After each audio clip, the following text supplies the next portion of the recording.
This is a podcast from the Business Times. Good morning. It's Wednesday, July 29th, 2026. From the Business Times news desk, here are your headlines. What you need to know.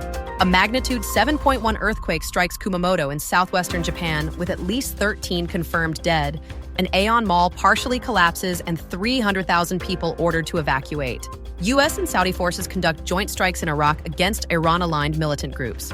Malaysia's surprise return to the Formula One calendar triggers a 106% surge in international flight bookings to Kuala Lumpur. Leading the news, a powerful earthquake struck Kumamoto Prefecture in southwestern Japan yesterday afternoon Singapore time. The Japan Meteorological Agency recorded a magnitude of 7.1, reaching the highest level on Japan's Shindo intensity scale. Prime Minister Sanai Takaichi confirmed at least 13 people have been killed. The Aeon Mall in Kashima town partially collapsed following a gas explosion triggered by the quake, with rescuers working to free trapped victims.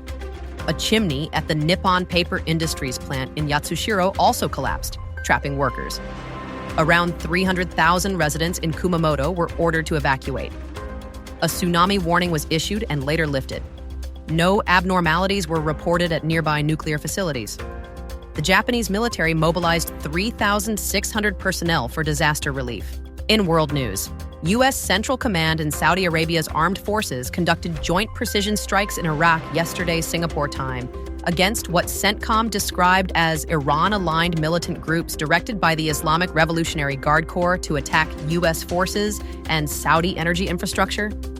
No further details on casualties or specific targets were given in the CENTCOM statement.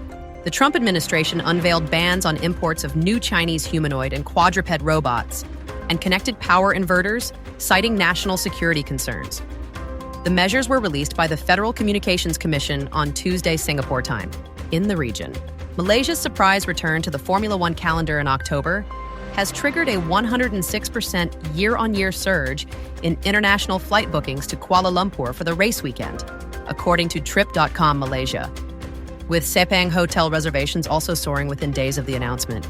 The UN Migration Agency warned yesterday that the number of people trapped in Asian scam compounds has increased dramatically, with victims from more than 80 countries lured through social media into centers in Myanmar, Cambodia, and Laos, employing as many as 300,000 workers to run online fraud schemes, some involving sexual abuse. Bank Indonesia said it will strengthen efforts to stabilize the rupiah using a policy mix including foreign exchange market intervention and non-deliverable forwards, not relying solely on interest rate adjustments.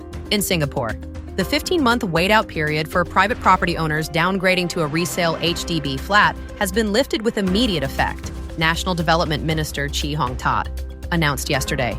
The minister said market conditions have improved and the measure has met its purpose. HDB resale price growth has moderated from 10.4% in 2022 to 2.9% in 2025. In companies and markets, oil rose more than 3% this morning Singapore time. Brent crude climbed to $86.80 a barrel. West Texas Intermediate rose to $81.95, recovering some of the previous session's losses as the joint U.S.-Saudi strikes in Iraq and ongoing Middle East tensions revived supply concerns. Asian stocks rebounded after Tuesday's sharp sell-off, as investors turned their attention to a critical week of technology earnings in the Federal Reserve's policy decision. And stocks we're watching in Singapore include Keppel REIT, ST Engineering, and SIA, which dipped by over 4% in early trading following the release of its Q1 FY 2026 earnings. For updates throughout your day, visit bt.sg. And don't forget to check in with our wrap podcast, Market Focus Daily, at 6 this evening. This is a podcast by the Business Times. Find more BT podcasts at businesstimes.com.sg/podcasts or wherever you get your podcasts.